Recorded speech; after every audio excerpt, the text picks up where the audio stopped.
Welcome to Leading from Inside Out, Stories of Courage and Leadership in Corrections. I'm Kathy Kenny. This podcast is sponsored by Securus Technologies in partnership with the Moss Group. In this podcast, we will offer a glimpse of what it is like to work behind the fence. We will highlight the unsung heroes and heroines who work in uncertain and sometimes unsafe settings to protect our communities and assist those who are under their supervision by providing programs, services, safety, and security. Staff will share their stories, and by doing so, will hopefully increase the collective understanding of what it is like to work in this field. At times, we will also speak with formerly incarcerated individuals who have successfully re-entered their communities. In today's episode, I speak with Tony Wilkes, Chief of Corrections for the Davison County Sheriff's Office in Nashville, Tennessee. Chief Wilkes is responsible for the administrative and operational management of 5 standalone facilities. You'll also hear from Lieutenant Timothy Dial, who has worked in corrections for 10 years. You will learn how they faced and managed the biggest challenge in corrections in 2020 and continuing into 2021, COVID-19. First, we'll hear from Lieutenant Timothy Dial.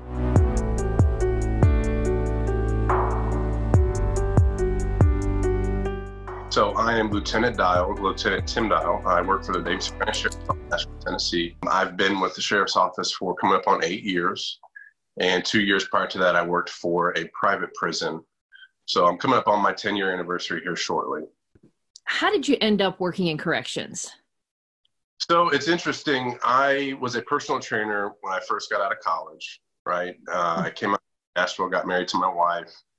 We came out here. This is where she's from. She's from Brentwood, Tennessee. And I did the personal training thing for a while, and it just wasn't for me, the hustle and bustle of it all. I enjoyed working out and stuff like that, but it wasn't a career for me, I didn't feel like. So I'd always been interested in law enforcement and just in general, the field. So I looked online and I found an ad for a local detention facility. So in my brain, I'm thinking, maybe this is a juvenile detention facility. You know, I just didn't know. 23, 24 years old. I went and applied and figured out pretty quickly that it was a bona fide prison for men, right? So I applied, and the rest is history. It's been an excellent ride this whole time, and I'm really glad that I took that step. My grandmother was a secretary for a chief of police and sheriffs in Ohio. So there's family ties. My uncle was a police officer. A lot of my friends are police officers. So that's kind of how I got into the field. That was where the interest sparked. Great. Tell us about your current position as a lieutenant. What do your day-to-day duties and responsibilities look like? As a shift supervisor, what we do is we manage the facility as a whole. So we kind of oversee all the operations. We ensure that the inmate count is good. Any kind of situations that arise in terms of disruptive situations or things that are just out of order, we kind of respond to that and oversee that scenario there and provide leadership to other leaders or line staff as well. So basically just kind of the maestro of the building. So are part of your duties to supervise correctional officers? Yes. So at the current facility I work, there's on shift, there could be anywhere from 25 to 35 people plus 4 to 5 sergeants per night. So. Mm-hmm. So you mentioned kind of how your path got you into corrections. What has kept you staying in corrections? So for me, I realized early on the opportunity for growth. Love order, environment, the way everything's set up. I learned a lot about myself, communication skills, working on the front lines for years. And I liked the product of what happened, just being in this environment, dealing with difficult people, and being able to manage those people through communication skills and establishing yourself as an officer. That was kind of the officer piece. When I got into leadership, I realized that this was my career. And I realized that I took a lot of pride in building teams and being a part of something that I can make impact on officers' lives, help train them. So it's been rewarding for me, but also challenging. Given your background and experience, is there a moment of courage or leadership that many people may not know about you, or a story that you're willing to share? So in terms of a moment of leadership, I've been a part of several critical incidents or real serious situations that were life-threatening for inmates. And I've been, I hate to say fortunate, but I've been a part of leading that team, right? Just a couple of weeks ago in one of the units, we weren't sure at the time what was going on, but when we responded, or when my staff responded, he was unconscious, wasn't breathing. So he was quick to start CPR, give life-saving breaths. Had it not been for his quick actions and the actions of everyone else that responded, I think it would have ended a lot worse. And I was fortunate enough to be a part of the terrible scenario, right? It's not a fortunate situation in any way, but in terms of a leadership situation, my guys display courage a lot in what they do. And especially when things get serious, people really step up to the plate. And I've just been really fortunate over the years to be a part of those teams. And it's rewarding to me to see when my guys step up and do these things that, you know, it may never hit the news. I mean, he saved a life. Right. It happens time and time again. And I can't thank my guys enough, but just to answer your question, I've been fortunate enough to be a part of teams that have really done some special things. It's great. Tell us about, if you can, any other acts of leadership. You know, it doesn't have to be a great big thing, something big or small, that you have witnessed your staff do. So kind of talking about that same theme with what we're dealing with now with COVID-19, a lot of the stuff that's going on, we've had to just create, right? Mm-hmm. We're in a jail scenario.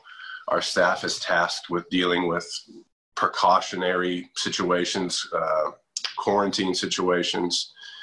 And there's been a lot of people having to step up and find good processes and ways to do this. I've been really impressed with the leadership of the staff, or the courage, if you want to call it that, of them just not batting an eye, going right in there. Everything we've asked them to do, they've done it.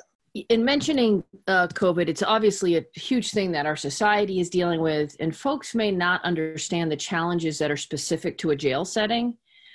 Can you talk to us a little bit about what challenges you and your staff and the population has faced in light of COVID? Yes, so several things, very similar also to many other settings. Of course, PPE has been an issue for us, right? But reusable suits and sanitation procedures have been able to kind of provide us with a solution on that end. Another thing that many people probably don't think about, but in a jail setting, it's a pretrial detainee situation. So these folks have to go to court. Well, in these times, many people are in COVID scenarios, and the courts are not operating in the same capacity. So as you can see, that could really cause some issues as far as getting people to and from the court facility. But we have found some solutions in working with the courts as far as video. That's really been a big impact on our system, being able to get that live and doing things via video. So can you speak to whether you see any of the changes that have happened as a result of COVID that may occur long-term, may stay in long-term? Absolutely. We've been doing video visits, right? And now we've been doing more of the court scenarios in the jails. I think it's absolutely a plus. Like you said, the preventative, the security measures eliminates a lot of the to and from. It takes less of the strain off of our transportation division. Absolutely. You know, of course, it's a resource thing for a lot of places. We're fortunate enough to have a lot of these resources in place with the video visits. One of our detention centers, state-of-the-art facility. So we're fortunate enough to have those resources, but certainly something nationwide that folks need to be thinking about. One of the things that folks probably understand on some level, but you see day in and day out, this idea of social distancing is something that's, I would probably say, nearly impossible to do in a jail setting because of your numbers and the physical layout of your facilities. How have you tried to accomplish as much social distancing as you can? So for the staff end, we've done a really good job. Our administration's done a great job of, signage and things like that. We're all wearing masks, right? If you're going to come in contact with the population, right? There's 30 or so odd inmates out in a room. The officers work in the pod. There's interactions. So there's inevitably going to be that contact. So everyone's wearing masks. We're doing our best job of constantly stressing the importance of keeping that distance. But again, are the offenders wearing masks too? They're all issued masks. Okay. Yeah. And have you found, are they compliant generally with that, or? It's kind of a mixture. It just depends. Okay. So, but they certainly are all offered the opportunity to have the mask. Mm-hmm. Certainly do encourage that constantly. So, that's another struggle, of course, with the whole thing. But as far as preventative measures and everything we can do, we're doing the best we can do. What do you work at one particular facility there? Yes. So the Downtown Detention Center, Okay. we just opened up in April. Okay. I'm currently on another project transitioning to another facility, the Downtown Detention Center, for some time. How has your staffing been at that particular facility? Do you feel like you've got enough correctional officers and enough staff to carry out your mission? That's always a struggle in the field. Right now it's highlighted because we have a lot of folks that are coming down and ill, right? We don't have a ton of numbers, but it's certainly been a strain on our staffing. And our sheriff's done a good job of reallocating some staff that were outside of the jails to come in. We've certainly been able to keep everything up and running. I've done a really good job with that. Do you have any advice that you would give to others that are working in corrections to kind of stay hopeful during this time and continue doing their great work in corrections? The way I look at it is this is a big time struggle for us, not only personally, but professionally in a lot of different environments. The reality is if there's no struggle ever, there's not a whole lot of progress. I know that's kind of an old saying, but we've come up with a lot of things from this, just processes, procedures, preventative measures. We're going to be more prepared. When you go through struggles or if you go through incidents in the jail, there's always kind of that debrief afterwards where you talk about, well, what could we have done better? One of those times where we're establishing procedures and things that they're going to go on for the rest of time. Yeah, I always encourage my staff just to, hey, what's the feedback? What do you guys have? They're contributing to some of these things. They're making the processes better. It's a tough time for everybody, but in terms of the good work that they're doing, I think they're doing outstanding work. And there's light at the end of the tunnel. I think we can all see this thing rebounding. One of my senses is that, staff who work in corrections are usually, they walk into a facility each and every day and they recognize that they're putting themselves at risk, that there's a danger, that the job is inherently dangerous. And they've been willing to do that. The thing about this public health crisis, I think that is different, is that not only now are they putting themselves in danger, they may be putting their families. And I think that's an extra challenge for folks working in this. Like, I was okay to face this challenge, but I certainly don't want to bring this virus home to my spouse or to my children or to whomever that is in that arena. So do you hear folks verbalizing that?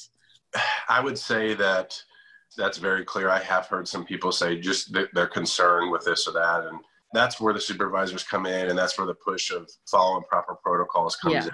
And just remembering the importance of, hey, if we're taking shortcuts, think about how the repercussions here about our. I think everyone has that in the back of their head for sure. I think you're seeing the level of professionalism that we have. Is there anything else that you'd like to share with us about your experience or about your work that you think is important for our listeners to hear? I would encourage anyone that's interested in law enforcement or the field of corrections. It's an outstanding field to get in. I always try to hype it as much as I can, folks that I talk to. It's not a glorious profession. Not a whole lot of people grow up saying, hey, I want to be a correctional officer, right? Mm-hmm. But there's so much room for growth. The field is a tremendous field to get into. Building skills professionally, personally. Like I said, I've grown a lot as a person just working in the field, met some great people. I just encourage people to give it a shot. Think of an example or something that maybe early on in your career would have surprised you, but now having seen it, it doesn't faze you. I think mostly just interacting with folks maybe that are mentally ill and trying to communicate with those people early on. It seems impossible. Right?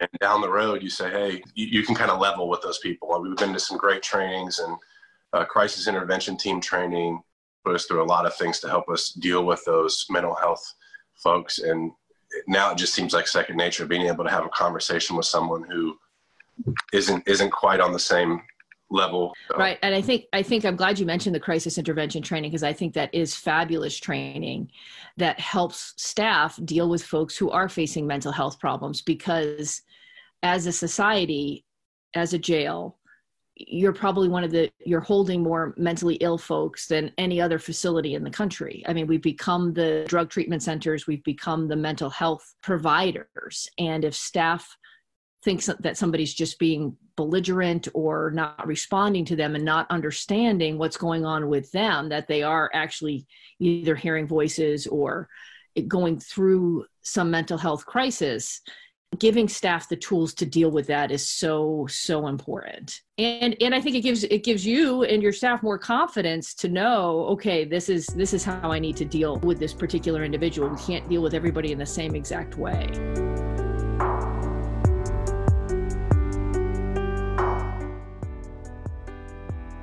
And now we're going to talk to Chief Tony Wilkes. Good afternoon. Could you please share your name and where you work?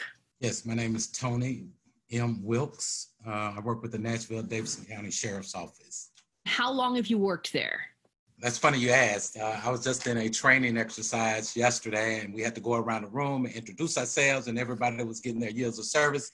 And I basically said, I've been here a long time. So no, I have 32 years of experience with the Nashville, Davison County Sheriff's Office. December 1 of this year, it will mark 33 years total. Wow. It's a great deal. So for the listeners, could you please explain what a chief does? Because I don't think, maybe not all of them understand what your day-to-day responsibilities would look like.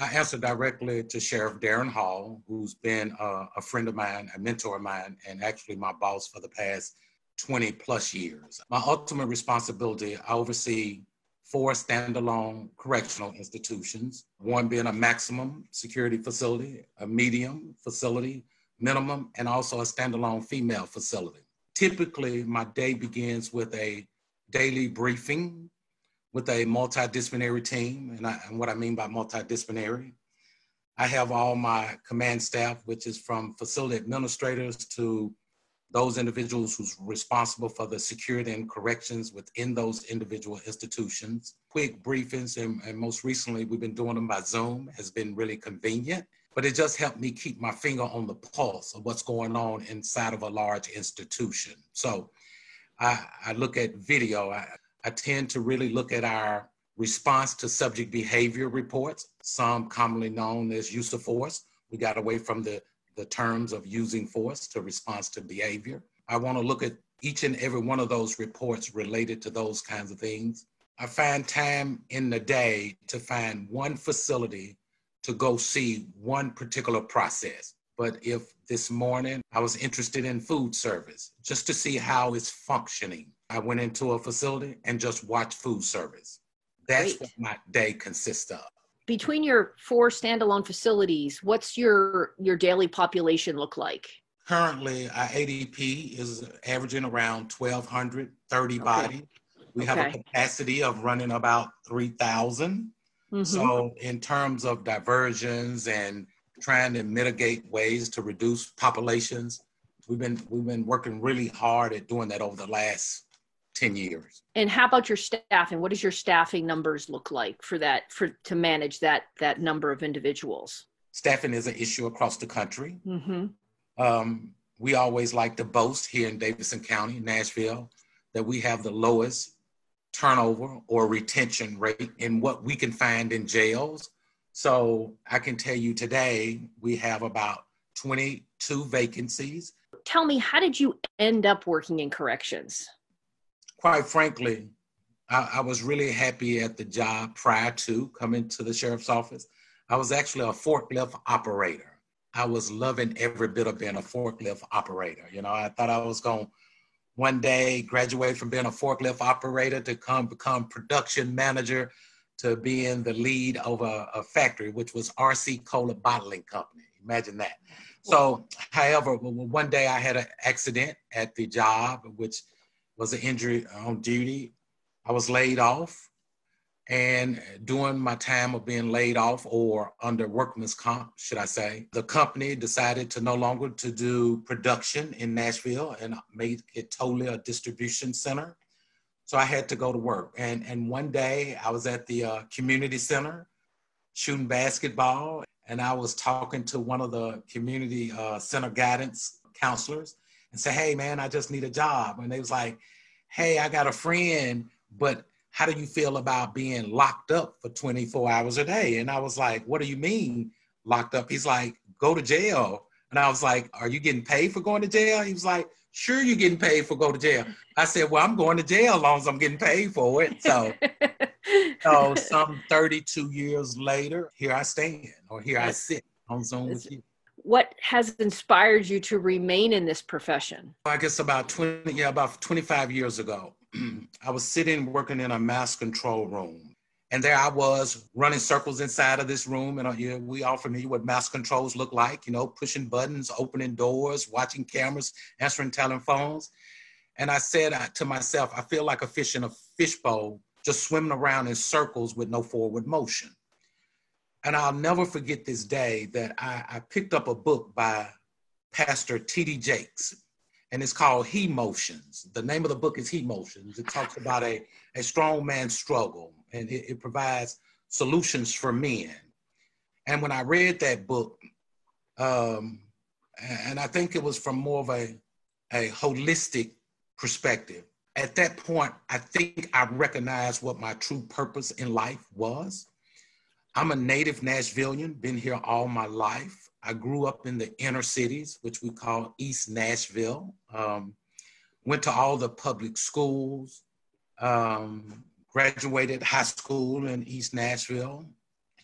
And what was interesting when I started in my career, I often wonder where some of the folks that I grew up with, where had they been? And it wasn't until I walked into the jail that I seen a lot of the people that grew up in my neighborhood that had went to jail that I hadn't seen for a long time. So as I started to really truly understand why I was in corrections, I think for me to hear some of my childhood friends who chose to take a different path, I'm not judging, because I always say it could have easily been me. The only difference is I did it and did get caught. I was blessed to take another path. To be here and show most folks the products of the inner city, what it could look like, what it could feel like. And I was living proof for some of my friends that grew up in the neighborhood to see that beyond all these things that we have these beliefs about law enforcement and all that Tony Wilkes is okay. I mean, it's cool to go down that path. It's cool not to hang out in the streets, run around all night long.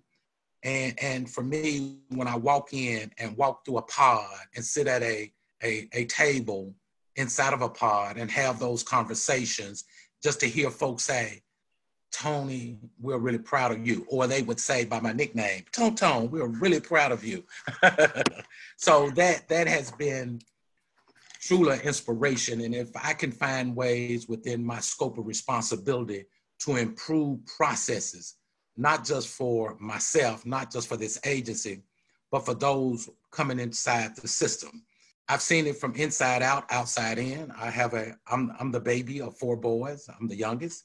My next to the oldest has spent 30 years of his life in and out of jails through the addictions and all of that. So I've been able to see it from outside in, inside out. I know the impact it has on families. I know what it looks like behind the walls, so to speak.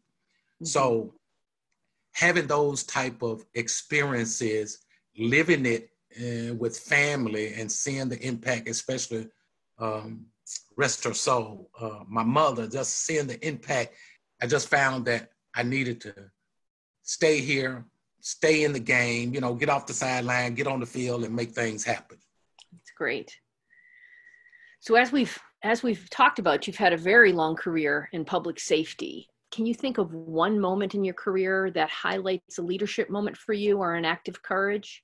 There's one, and I always tell a story. I can see it vividly, and I don't know if it was an act of courage or, some people said that when I did it, it was probably the stupidest thing that I ever could have done.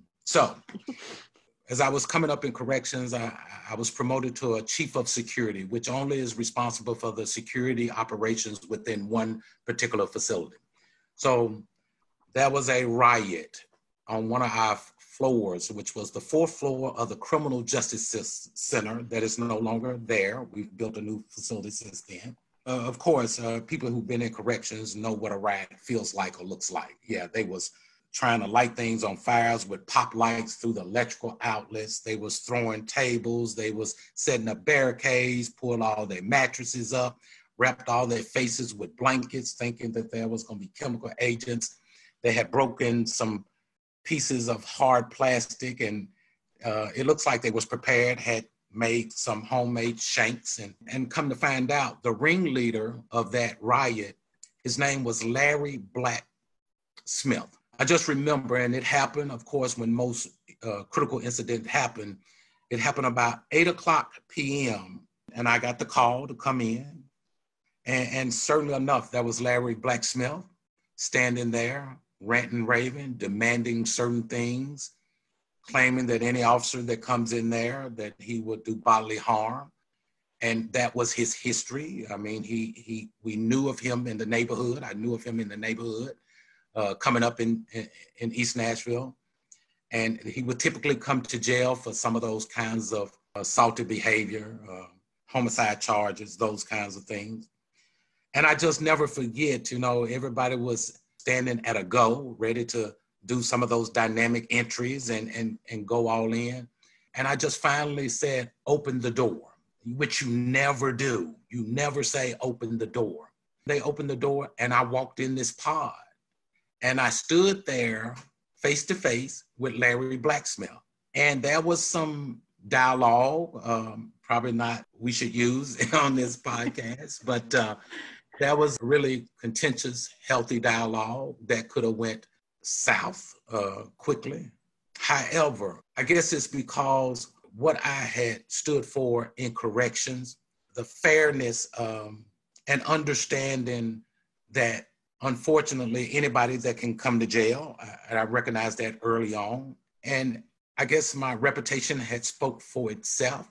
And I simply asked, I need you to drop all your weapons, ask all of your followers to do the same. I asked them I need them all to lay down. They followed my directives to a letter, compliant, and there was no other incident.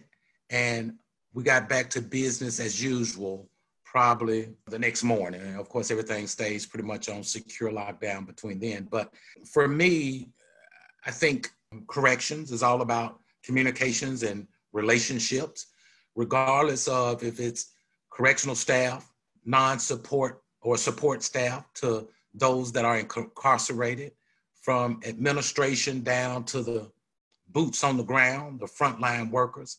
It's all about communication and relationships. And I think my communication over the years, the relationships that I have built while being in corrections, and just my position still living in Nashville, and I still can go to the same community in which I grew up in and have conversations with the guys who may not be making the best decisions. So I just have one quick follow-up question regarding that riot. So when you stepped into the pod on the fourth floor, were you the only one that went in, or were other staff there behind you? So I went in the trap that allows you direct access to the day pod. So I went through that door. They stood behind that door. So they secured the door behind me. So yeah, in a hostage negotiation, if it was that, I would be the only one. Can you share with us some of the challenges that your jail has faced in this new era of COVID-19? Thank you so much for that one. I always take an opportunity to not let one crisis define correctional staff. The correctional officer today is very different than the correction officer when I started some 30 plus years ago. These correction officers today wear so many different hats. It used to be, you just make sure you go in and lock the door, make sure they get to go to use the telephone, go to visit, go to breakfast, lunch, and dinner, and have recreation. Now we are the social workers, mail clerks, first responders by far. Social workers, we have to be trained in mental health awareness, and now this thing called COVID. I can tell you, late February, a health service administrator here has started having conversations in our briefings about this thing called COVID when it was fairly new.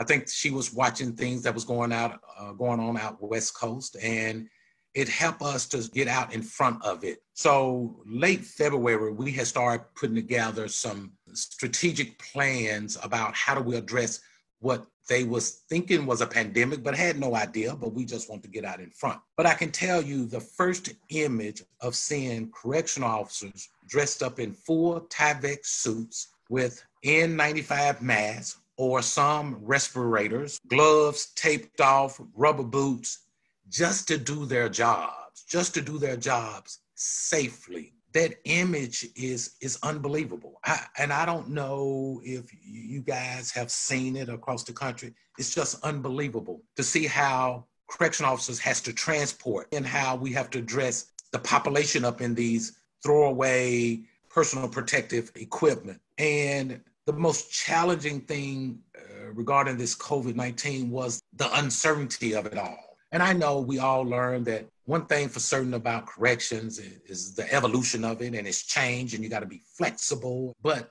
when we realized that this thing was taking lives, it put a whole different perspective on things for us. When you see them having to sit there and do their jobs that way, and with that look in their eye, not knowing what the potentials are, and we all got families, the concerns about taking home with families, how do we impact our co-workers and testing, and then you start having staffing issues because our correction officers were being exposed, and we got up into the 50 number of exposures. And imagine 50 out on COVID exposure, some positive, some just symptomatic with your typical turnover. So at one point, early, we were 70 officers down. Now, when you say it's very different across, now imagine an operation trying to provide just some of your basic stuff, safety and security, not just for those incarcerated, but for the staff who's working behind the wall. Having 70 positions down because 50 are out with some type of COVID-related illness, I started getting really concerned about operations, regardless how good we think we are, right? You try and offer overtime. Sometimes overtime is not good enough. Staffing was one of the biggest concerns, just so we can provide some of the basic bare bones necessities required in running a accredited jail facility. That was the biggest concern. And then how do we motivate those that had not been exposed to continue to use best practice and exceed in what they do? It was very challenging over the past 3 months, and it continues to be. Now, let me ask you a couple of follow-up questions. Did you have any challenges getting the PPE that you needed for your staff? No, okay. Not at all. That's great. I can tell you, and I want to just give a shout out to the Commissioner, Tony Parker, Tennessee Department of Corrections. We served together on some other associations in a professional capacity. I was just a phone call away. So I think it's very important for organizational leaders, and I'm going to use me for example. Although Sheriff Hall is our CEO for our company, I pretty much run the shop. So forward thinking should be a prerequisite of what we do, meaning we need to be thinking about the what ifs. What if this happened? So it was really good that we had some things in stock because we deal with TB exposure, we deal with the scabies, we deal with other type of airborne type things, other type of infectious disease control. We deal with that. So we always have some PPE. But when we really got down to where we thought, we tried to plan ahead, how would it look if you constantly exchange and do certain things? We tried to get it down to a penny. But I just reached out to Tony Parker, and he was in the business of making the mask, not only just for inmates, but for staff. So we had masks. They came out with some rubberized suits that could be washable to mitigate some of the exposure. So Tony Parker was a huge benefit for us, but we seem to manage very well with PPE. And you had mentioned earlier that your population has come down somewhat over the past 10 years. Were there any specific initiatives or focus in reducing your population as a result of COVID? Well, yes, although we've been having several different initiatives here in Davison County, but solely associated with COVID. We have a criminal justice planning team here, which is a make of the mayor's office, police department, the judicial system from the criminal general sessions courts, judges, public defender's office, DA's office, all those that make up the criminal justice center. So we knew that we had to combat this thing called COVID. We all got in a room. We spent several hours and we came up with this plan. And the first order of business, Sheriff Hall used his statutory authority, did some releases, furloughs for those that are low-level crimes. Police department really looked at some of the public arrests and determined what should be issued as citations versus physical arrests. The public defender's office worked very closely with the district attorney's office about resolving those cases that was before them, issuing probation in some cases, or getting them out on their own recognizances, start issuing time for weekender time, just do time on weekends. And then August 1st, we took our first weekender back since March. So we just opened that up August 1st. That was a conversation with the Nashville Community Bail Fund, which works closely with the public defender's office. So they was really active in trying to mitigate some of the low bonds for those physical arrests. And then our pretrial service division, through their new matrix, created through a partnership, through some federal funding and our other stakeholders, has really been robust in terms of pretrial release. So I'm going to switch gears off of COVID and talk a little bit about what you see as your leadership principles or other things that you lean on to assist you with your work. I'm the youngest of 4 boys, raised by, particularly majority of my life, my mother. There was one thing she always said to me.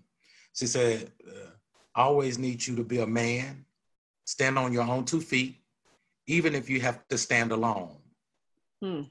And regardless of how the person receives it, long as the truth, you can't worry about it. So she used to always say that to me. So when I get in one of those, I call it the rut, when you get in one of those, places where things are not settling well with you, you got a tough decision to make, I always just lean back. And I know they say lean forward, but I lean back and think about my mother. And it goes back to, as I said, relationships. I'm one of those guys that some people say I'm really nosy, right? I want to know everything. And it's important for me to keep my finger on the pulse of what's going on in your institution. So if anyone out there in corrections that is responsible for the overall operations of your agency, it's important to keep your finger on what's happening behind the wall. It really is.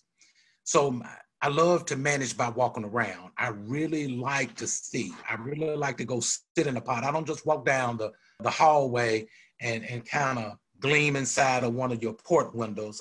I want to go and physically see what's going on in that housing unit.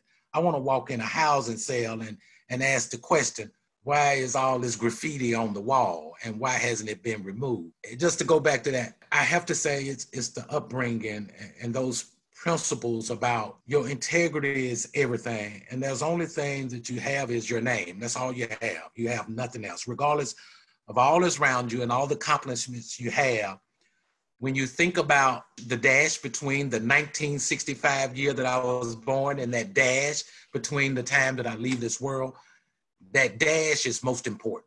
That's absolutely right. Yeah.